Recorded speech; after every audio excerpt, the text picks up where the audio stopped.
नमस्कार दोस्तों, उम्मीद करता हूं कि आप सब लोग बेहतर होंगे। स्वागत है एक बार फिर से आप सभी का SCS एकेडमी के यूट्यूब चैनल पर। मेरा नाम है पंकज शर्मा और मैं डिस्कस करने वाला हूं आप लोगों से इस क्लास में करंट अफेयर के इंपॉर्टेंट टॉपिक्स पर आधारित इंपॉर्टेंट क्वेश्चंस को, जो आने वाली परीक्षाओं में आपको देखने को मिल सकते हैं। ठीक है, तो चलिए शुरू करते हैं आज के इस लेक्चर को, जिसमें आज का आपका पहला प्रश्न है, पीएम मोदी ने दुनिया के सबसे बड़े मेडिटेशन सेंटर का उद्घाटन किस शहर में किया? तो पीएम मोदी ने इस मेडिटेशन सेंटर का उद्घाटन वाराणसी में किया, उत्तर प्रदेश में। यह दुनिया का सबसे बड़ा मेडिटेशन सेंटर है जो 7 मंजिला है। याद रखिएगा, यह 7 मंजिला है और इसमें एक साथ 20,000 लोग भाग ले सकते हैं, योगा एक साथ यहां कर सकते हैं। ठीक है, तो ये मेडिटेशन सेंटर जो है वाराणसी में बनाया गया है और इसका नाम क्या है? इसका नाम है स्वरवेद महामंदिर। ठीक है, एग्जाम में क्वेश्चन पूछा जा सकता है कि स्वरवेद महामंदिर क्या है, तो दुनिया का सबसे बड़ा मेडिटेशन सेंटर है। ठीक है, चलिए अगला प्रश्न देखते हैं। अगला प्रश्न है, हाल ही में किस देश के शासक के निधन के बाद भारत सरकार ने एक दिन के राजकीय शोक की घोषणा की थी? तो ध्यान रखें, कुवैत। कुवैत जो है दोस्तों, इसके शासक का हाल ही में निधन हो गया। शासक का नाम था अमीर शेख नवाफ। यहां लिख देता हूं तो लिख लीजिएगा, अमीर शेख नवाफ अल अहमद अल जबर और अल सबा, ये पूरा नाम है। क्या नाम है, एक बार फिर दोहरा देता हूं, अमीर शेख नवाफ अल अहमद अल जबर अल सबा। इनका निधन हो गया। इनके निधन पर ही भारत के गृह मंत्रालय ने यह घोषणा की थी कि हम एक दिन का राजकीय शोक रखेंगे। और इनका निधन दोस्तों कब हुआ? 17 दिसंबर को ये राजकीय शोक का आयोजन किया गया था। कुवैत दोस्तों एक मध्य ईस्ट एशिया कंट्री है और कुवैत एक खाड़ी देश है, याद रखिएगा, जिसकी राजधानी कुवैत सिटी है। बहुत इंपॉर्टेंट देश है भारत के एक पार्टनर के तौर पर भी, और इसलिए भारत ने यह काम किया है शोक मनाने का।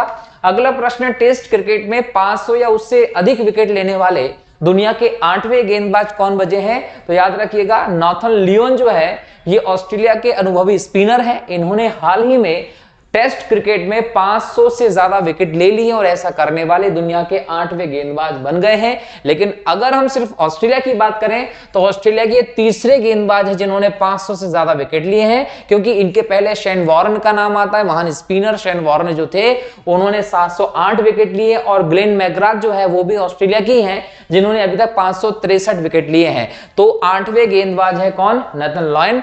भारत की दृष्टि से हम देखें दोस्तों, अनिल कुंबले भी इस सूची में आते हैं। और यह भी याद रखिएगा कि विश्व में सबसे ज्यादा टेस्ट विकेट लेने वाले जो है वो है मुतैया मुरलीधरन श्रीलंका के। ठीक, चलिए अगला प्रश्न है, अंतरराष्ट्रीय प्रवासी दिवस प्रतिवर्ष कब मनाया जाता है? तो अंतरराष्ट्रीय प्रवासी दिवस प्रतिवर्ष 18 दिसंबर को मनाया जाता है और इसकी शुरुआत सन 2000 को हुई थी। सन 2000 से हर साल एक नई थीम के साथ यह दिवस मनाया जाता है और 2023 में इसकी थीम थी सुरक्षित प्रवासन को बढ़ावा देना।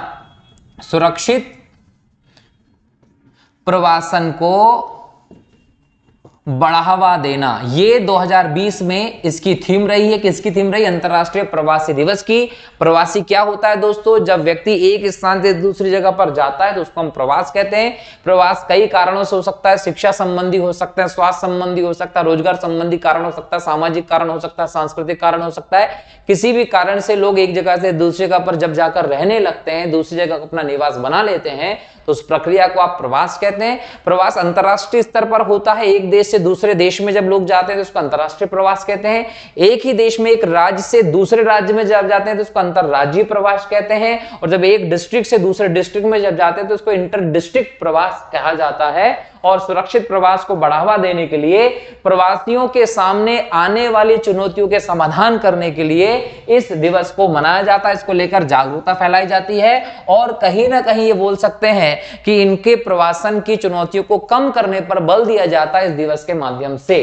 अगला प्रश्न है, इजरायली सरकार ने किसे भारत में नए राजदूत के तौर पर नियुक्त किया है? तो रूवेल अजार जो है इनको इजराइल सरकार ने भारत में नए राजदूत के तौर पर नियुक्त किया है। ये जो रुवेन अजार हैं दोस्तों, ये श्रीलंका और भूटान के एक अनिवासी राजदूत के तौर पर भी काम करेंगे। मतलब हम ये कह सकते हैं कि रुवेन अजार भारत में इजराइल के अब राजदूत हैं और ये भारत के साथ साथ श्रीलंका और भूटान के राजदूत के तौर पर भी काम करने वाले हैं। ठीक है, चलिए अगला प्रश्न है, किस भारतीय ने हाल ही में अंटार्कटिक की सबसे ऊंची चोटी माउंट विंसन पर सफल चढ़ाई की है? तो ध्यान रखना है कि शेख हसन खान ऐसे भारतीय बने हैं हाल ही में जिन्होंने अंटार्कटिका की सबसे ऊंची चोटी, जिसका नाम है माउंट विंसन की चढ़ाई की है। अब याद रखिएगा कि शेख हसन खान जो है ये केरल सरकार के कर्मचारी हैं, इनका संबंध केरल से है। केरल सरकार के कर्मचारी हैं जिन्होंने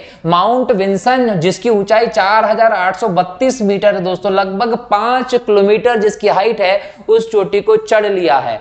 ये भी समझिएगा कि माउंट विंसन जो है क्वीन मॉन्ट पर्वत श्रेणी का हिस्सा है, जो कि अंटार्कटिक को दो आगे और पीछे, पूर्व और पश्चिम भाग में बांटती है। उत्तर से दक्षिण की तरफ क्वीन मॉन्ट श्रेणी जो है वो अंटार्कटिका में मिलती है और इसकी सबसे ऊंची चोटी के तौर पर आप माउंट विंसन को देखते हो, जिसकी ऊंचाई लगभग 4832 मीटर है। इसे हाल ही में शेख हसन खान ने चढ़ लिया है। शेख हसन खान दोस्तों एक पर्वतारोही है, भले ये केरल सरकार के कर्मचारी, इन्होंने माउंट एवरेस्ट की चढ़ाई की है, इन्होंने माउंट डेनाली दोस्तों उत्तरी अमेरिका की पर्वत चोटी है, इसमें इन्होंने चढ़ाई की है। अफ्रीका में माउंट किलिमंजारो को चढ़े। इसके अलावा यूरोप में माउंट एल्ब्रूस जो है यूरोप का, इसको भी ये चढ़ चुके हैं। कौन?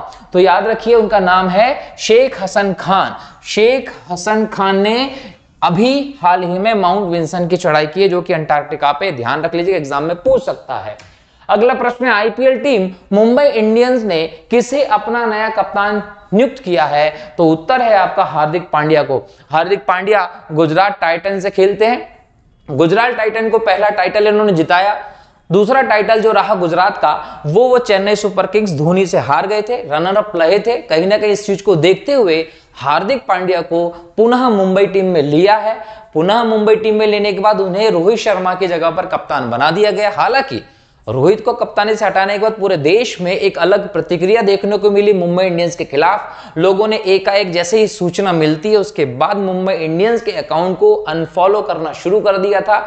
न केवल लोगों ने बल्कि टीम के खिलाड़ियों ने भी मुंबई इंडियंस के अकाउंट को अनफॉलो करके इस निर्णय के विरुद्ध अपनी कहीं न कहीं असहमति जताई थी, जिसका परिणाम मुंबई इंडियंस के फॉलोअर्स में कमी रही और फिर बाद में आकर मुंबई इंडियंस की टीम को अपनी सफाई देनी पड़ी थी। हालांकि ये निर्णय जहां तक सभी को लगता है कि वर्ल्ड कप में टीम इंडिया की फाइनल में ऑस्ट्रेलिया से हार के बाद सोच कर लिया गया है कि शायद रोहित शर्मा कप्तानी नहीं कर पाएंगे, लेकिन ये भी सोचने वाली बात थी कि रोहित शर्मा वही खिलाड़ी हैं जिन्होंने 2013 से मुंबई इंडियंस की कमान संभाली थी और उसके बाद 2022 तक जो आईपीएल हुए उन सभी आईपीएल्स में दोस्तों 5 बार टाइटल जिताया था मुंबई इंडियंस को। तो मुंबई इंडियंस एक समय तक आईपीएल की सबसे सफल टीम रही।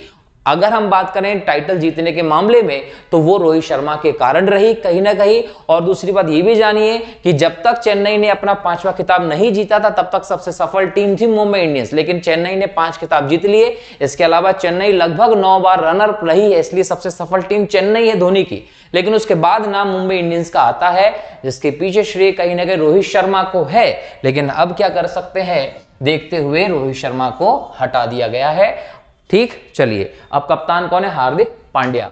आईपीएल इतिहास के सबसे महंगे खिलाड़ी बने मिचेल स्टार्क को किस टीम ने खरीदा है? तो कोलकाता नाइट राइडर्स दोस्तों शाहरुख खान की टीम है। इस टीम ने मिचेल स्टार्क जो ऑस्ट्रेलिया के फास्ट बॉलर इनको खरीदा है।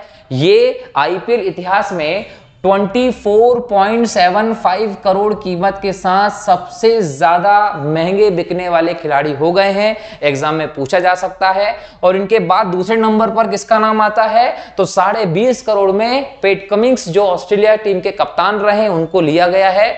तो ये याद रखिएगा। इसके पहले सैम करन सबसे महंगे खिलाड़ी हुआ करते थे। इसके पहले युवराज सिंह का नाम सबसे महंगे खिलाड़ियों में आता था। अगला प्रश्न है, खेलो इंडिया पहले खेलो इंडिया पैरा गेम्स में किस राज्य ने सर्वाधिक पदक जीते हैं? तो हरियाणा वो राज्य है जिन्होंने खेलो इंडिया पैरा गेम्स में सबसे ज्यादा पदक जीते हैं? हरियाणा ने दोस्तों 40 स्वर्ण पदक जीते हैं, 39 रजत पदक जीते हैं और 26 कांस्य पदक जीते हैं, ध्यान रखिएगा। तो हरियाणा खेलो इंडिया में पैरा गेम्स के पहले संस्करण में से, ये पहला संस्करण था जो दिल्ली में आयोजित किया जा रहा था, ये पहला संस्करण था पैरा गेम्स का। इसके पहले 2018 से खेलो इंडिया गेम्स चल रहे हैं ताकि नए खिलाड़ियों को चुना जा सके, उनकी प्रतिभा को पहचाना जा सके, जो इंटरनेशनल लेवल पर भारत का प्रतिनिधित्व कर सके, उसके लिए ये गेम की श्रृंखला चल रही है। लेकिन जो पैरा ओलंपिक्स होते हैं, पैरा गेम्स होते हैं वैश्विक स्तर पर, उनमें हमारे पैरा खिलाड़ियों को, जो दिव्यांग खिलाड़ी होते हैं, उनको शामिल करने की एक प्रक्रिया शुरू की गई है, पैरा गेम्स खेलो इंडिया। तो इसमें पहला संस्करण 2023 में आयोजित हुआ दिल्ली में, और ये जो संस्करण था इसमें हरियाणा ने सबसे ज्यादा पदक जीते हैं। इसके बाद नाम आता है उत्तर प्रदेश का सेकंड नंबर पर, ठीक है दोस्तों। चलिए तीसरे नंबर पर तमिलनाडु का नाम आता है, ठीक है ना। चलिए अगला प्रश्न है, भारत सरकार ने Delhi Meerut regional rapid transit system corridor के लिए किसके साथ लोन एग्रीमेंट किया है?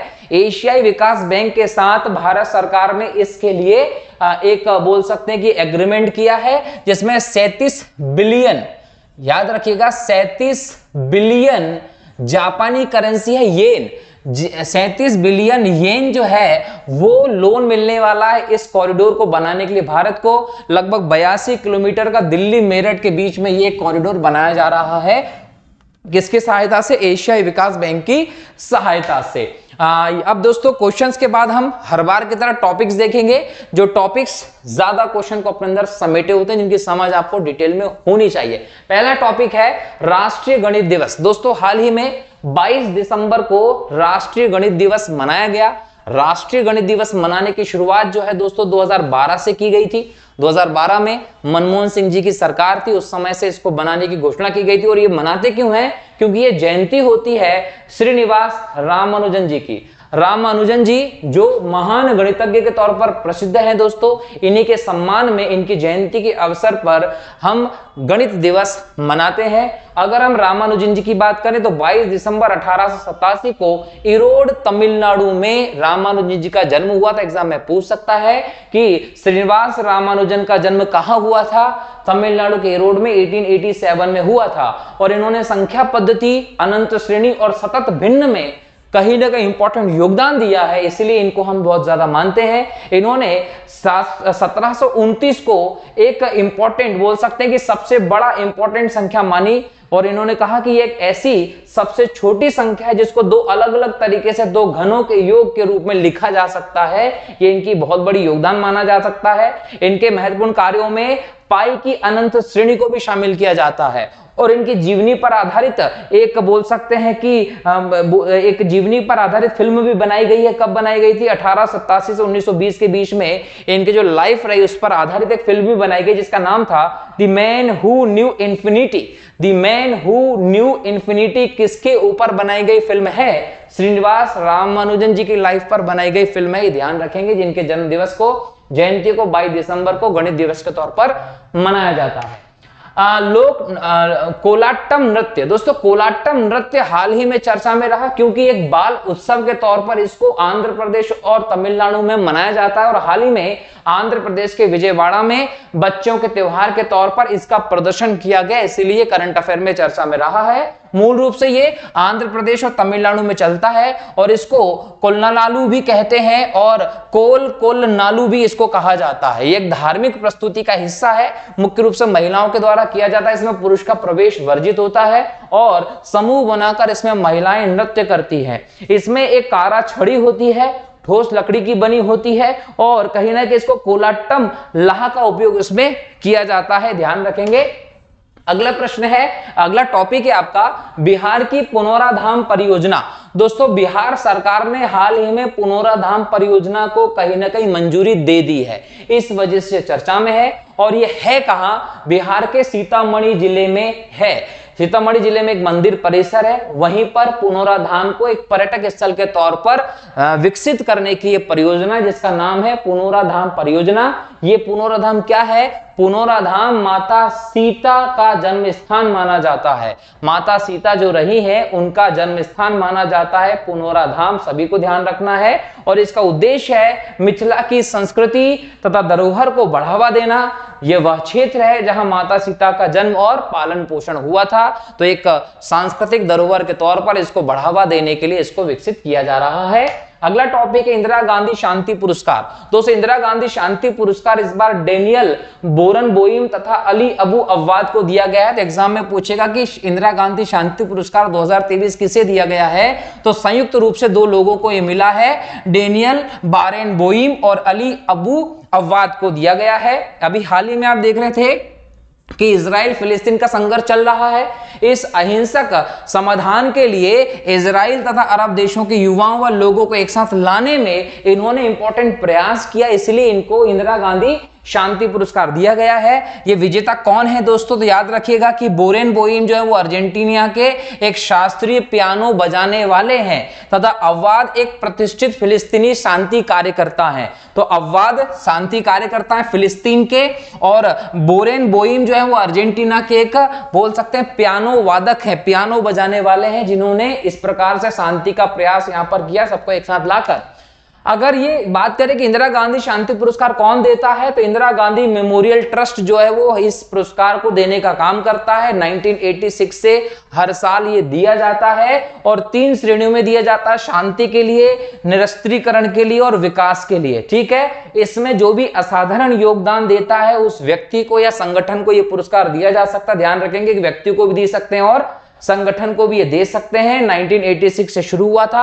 25 लाख रुपए की राशि इसमें दिया जाता है और एक प्रशस्ति पत्र भी दिया जाता है। ठीक है, अगला टॉपिक है सियरा लियोन में तख्ता पलट का प्रयास। दोस्तों सियरा लियोन जो है वो पश्चिमी अफ्रीका का एक देश है जहां पर हाल ही में तख्ता पलट का प्रयास किया गया था, लेकिन ये तख्ता पलट असफल हो गया और कहीं ना कहीं इसकी वजह से पश्चिमी अफ्रीका के राष्ट्रों में एक राजनीतिक उथल पुथल का संकट सा मच गया है। और इसकी समस्या क्या हुई, समस्या ये रही कि सियरा लियोन जो है वो जो है इकोवास ECOWAS का एक सदस्य भी है। इसका पूरा फुल फॉर्म क्या है, पश्चिमी अफ्रीकी राज्यों का आर्थिक समुदाय, इसका सदस्य भी है। कहीं ना कहीं ये चूंकि इसका सदस्य है तो इसकी सुरक्षा की चिंता जो है वो मौजूद हो गई है सभी सदस्यों में, इसीलिए कहीं ना कहीं ये चर्चा का विषय बना हुआ है। और अगर पूछा जाए कि सियरा लियोन क्या है, तो याद रखिएगा कि लाइबेरिया और गिनी के बीच में उत्तरी अटलांटिक महासागर की सीमा पर एक देश है। तो अगर लोकेशन देखना हो तो एक तरफ लाइबेरिया है, एक तरफ गिनी है, इन दोनों के बीच में उत्तरी अटलांटिक महासागर के क्षेत्र पे आपको ये मिलेगा। इसकी राजधानी है फ्रीटाउन।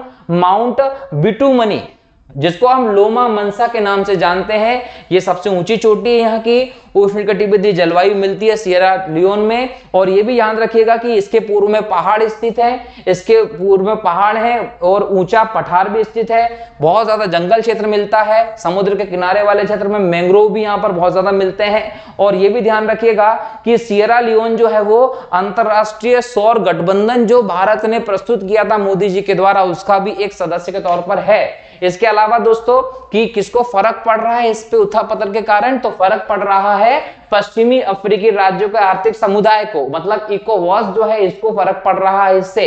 तो ये इकोवास क्या है, तो याद रखेंगे लागोस जो जगह है यहाँ पर एक संधि हुई थी 1975 में। इस संधि के दौरान पश्चिमी अफ्रीकी राज्यों का आर्थिक समुदाय जो है उसका गठन किया गया था ताकि वहां के देशों के बीच में आर्थिक जो सहयोग है, सहयोग की भावना है, व्यापार है और सांस्कृतिक सामाजिक संबंधों को मजबूत किया जा सके। इसके लिए एक अंतरराष्ट्रीय सरकारी संगठन के तौर पर इसको बनाया गया था। इसका मुख्यालय अबुजा में, अबुजा कहां है, नाइजीरिया में है। टोटल 15 देश इसके सदस्य हैं जिनमें Benin, Burkina Faso, Cape Verde, Cote d Ivoire, Gambia, Ghana, Guinea Bissau, Liberia, Mali, Niger, Nigeria, Sierra Leone, Senegal और टोगो। ये सभी के सभी 15 देश, 15 राष्ट्र इस पश्चिमी अफ्रीकी राज्यों के आर्थिक समुदाय के सदस्य हैं। ये ध्यान रखिएगा। इसका उद्देश्य क्या है? एक तो ये कि इन सभी देशों में आर्थिक एकीकरण को इंपॉर्टेंस देना, लोगों और वस्तुओं की मुक्त आवाजाही कर देना बिना किसी रोक टोक के, सभी क्षेत्रों में सहयोग हासिल करना, ये इसका इंपॉर्टेंट है। अगर यहां पर आर्थिक एकीकरण की बात करें तो आर्थिक उद्देश्यों को पूर्ण करेगा, लोगों की और वस्तुओं की बिना किसी रोक टोक के आवाजाही, सांस्कृतिक संबंधों को, सामाजिक संबंधों को मजबूत करेगा, ट्रेड को मजबूत करेगा। इन उद्देश्यों को लेकर 1975 में यह संगठन बनाया गया था, जो एक क्षेत्रीय अंतर सरकारी संगठन है। अंतर सरकारी संगठन का मतलब है विभिन्न देशों की सरकारें इसमें अपना अपना सहयोग करती है, उनके मेंबर यहां पर देखने को मिलते हैं। अगला टॉपिक है भारत के व्यापार घाटे में सुधार। दोस्तों, जब हम भारत की राजकोषीय नीति को देखते हैं तो कहीं ना कहीं उसमें आप राजकोषीय घाटे को शामिल करते हैं, और राजकोषीय घाटा जो है उसमें व्यापार का बहुत हद तक योगदान होता है। और व्यापार जब आप करते हैं तो व्यापार में दो ही चीजें आपको देखने को मिलती है, एक तो आयात और एक निर्यात।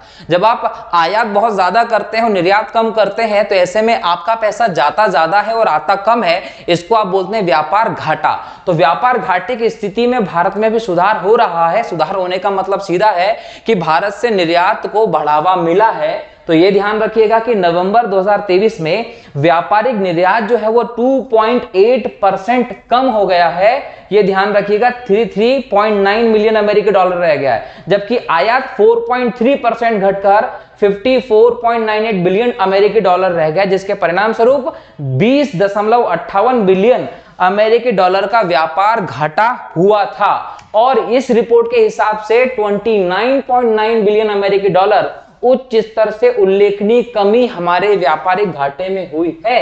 ये कहीं ना कहीं इंपॉर्टेंट है। और इस घाटे में कमी के लिए पेट्रोलियम इंजीनियर उत्पाद शिपमेंट में कमी है, मतलब हमने पेट्रोलियम उत्पादों को कम आयात किया है। ये एक इंपॉर्टेंट बात रही है, ये ध्यान रखिएगा, ठीक है। और इलेक्ट्रॉनिक जैसे उभरते क्षेत्रों में वृद्धि जो है वो कहीं ना कहीं भारत के संदर्भ में सकारात्मक परिणाम लेकर आते, इसको नोट कर लीजिएगा, ये ध्यान रखना, ठीक है। तो इस प्रकार से हमने आज के इस लेक्चर में कई इंपॉर्टेंट टॉपिक को डिस्कस किया। दोस्तों, आशा करता हूं कि आपको समझ में आया होगा। हाँ, ये बात जरूर है कि मैंने थोड़ा सा फास्ट फॉरवर्ड आज का लेक्चर जो है वो रिकॉर्ड किया है, लेकिन आप लोग इसको सुनेंगे 2x 3x करने की जरूरत नहीं पड़ेगी। आराम से शांति से सुन के लिख लीजिएगा, ताकि अच्छे से कॉन्सेप्ट क्लियर हो जाए, करंट अफेयर में क्वेश्चन बैठ जाए, छूटे ना आप लोगों से, ठीक है। मिलता हूं अगले लेक्चर में नए टॉपिक के नए प्रश्नों को लेकर। तब तक के लिए बहुत बहुत शुक्रिया।